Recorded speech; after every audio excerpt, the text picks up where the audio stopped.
ഇറാനെതിരെ ആക്രമണം ഉണ്ടാകുമെന്ന ഉറച്ച നിലപാട് വ്യക്തമാക്കി ബെഞ്ചമിൻ നെതന്യാഹു. ഇസ്രായേലിന് ആയുധം നൽകുന്നത് നിർത്താൻ നിർദ്ദേശിച്ച ഫ്രഞ്ച് പ്രസിഡന്റ് ഇമ്മാനുവൽ മാക്രോണിനെ നെതന്യാഹു രൂക്ഷമായി വിമർശിച്ചു. ചരിത്രത്തിലെ ഏറ്റവും വലിയ ആക്രമണമാണ് ഇസ്രായേലിനെതിരെ ഇറാൻ നടത്തിയത്. ഒരു രാജ്യത്തിനും അംഗീകരിക്കാനാകാത്ത ഇത്തരം ആക്രമണങ്ങളെ പ്രതിരോധിക്കാൻ ഇസ്രായേലിന് അധികാരമുണ്ടെന്നും നെതന്യാഹു വ്യക്തമാക്കി. I have a message for President Macron. Today, Israel is defending itself on 7 fronts against the enemies of civilization. We're fighting in Gaza against Hamas, those savages who murdered, raped, beheaded, and burned our people on October 7th.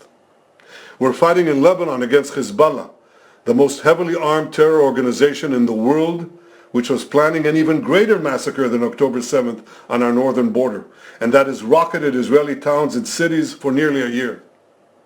We're fighting against the Houthis in Yemen and the Shiite militias in Iraq and Syria that together have launched hundreds of drones and missile attacks against Israel. We're fighting against terrorists in Judea and Samaria who are trying to murder civilians in the heart of our cities.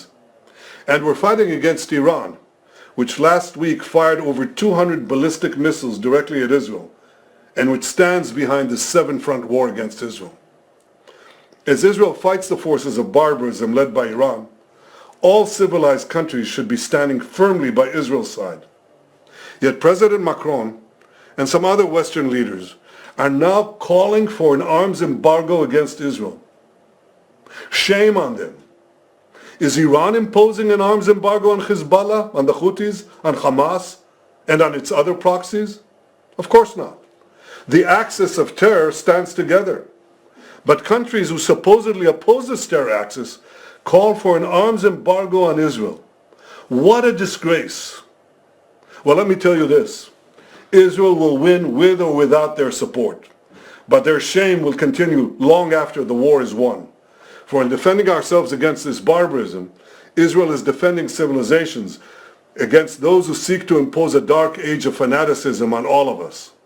Rest assured, Israel will fight until the battle is won, for our sake and for the sake of the peace and security of the entire world.